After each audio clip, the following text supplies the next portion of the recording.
Welcome to our Tell the Truth program.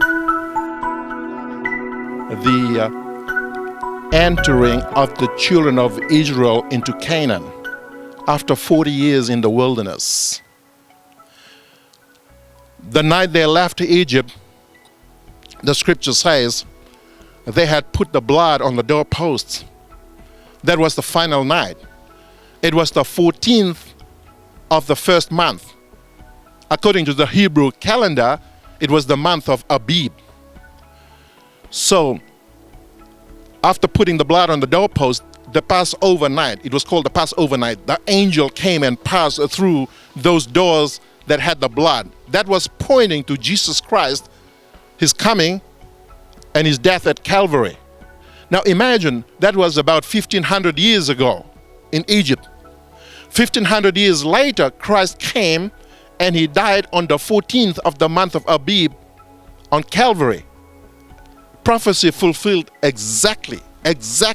He died on the 14th of the month of Abib. Now he died on a Friday. The next day was the 15th of the month. That was the Sabbath. And anyway, when they left Egypt on the next day, which was the 14th of the month, and they arrived in Canaan, the scripture says in the book of Joshua, you will read the story in Joshua chapters 4 and 5. You'll find it very interesting. When they crossed the river Jordan and they got onto the other side, it was the 10th of the month. Now the 10th of the month, it was the second day of the week.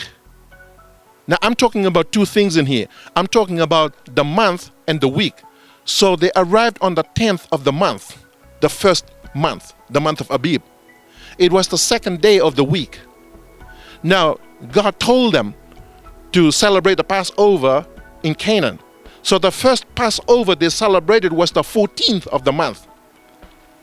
And that was the preparation day. In today's setting, we would call it the 6th day of the week, or Friday.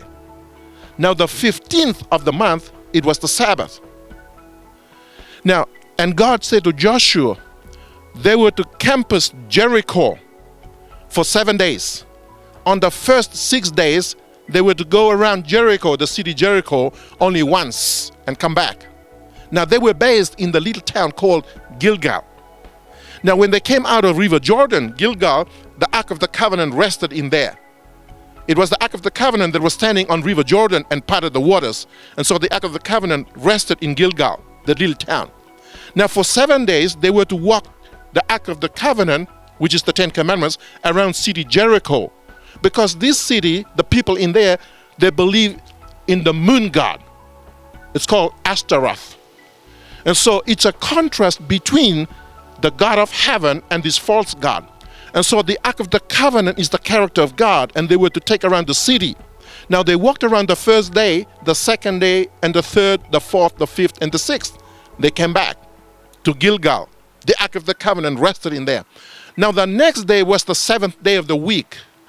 They took this Ark of the Covenant and they walked around 7 times.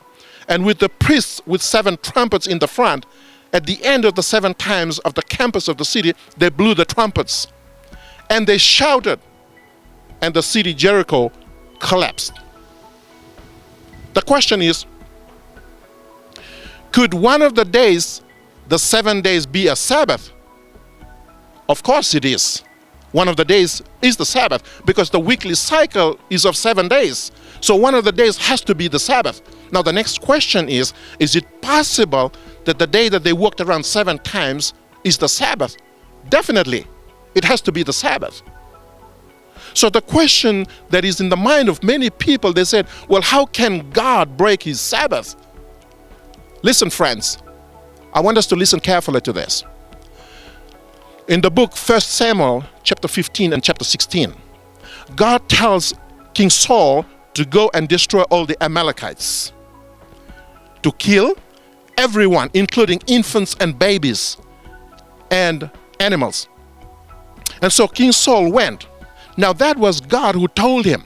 Now if God told him, that is not a sin to kill, because it was God who told him to go. And so he went and killed.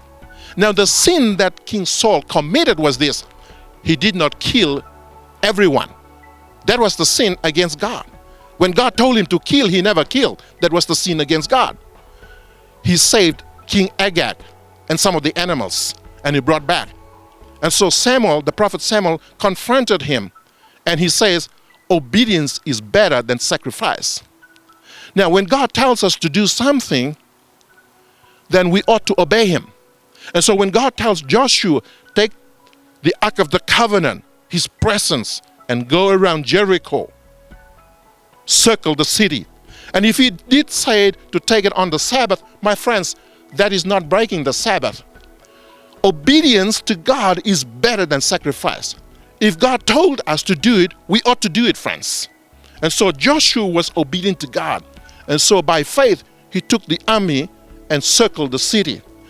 Now, is it possible that that seventh day is the Sabbath? It is possible.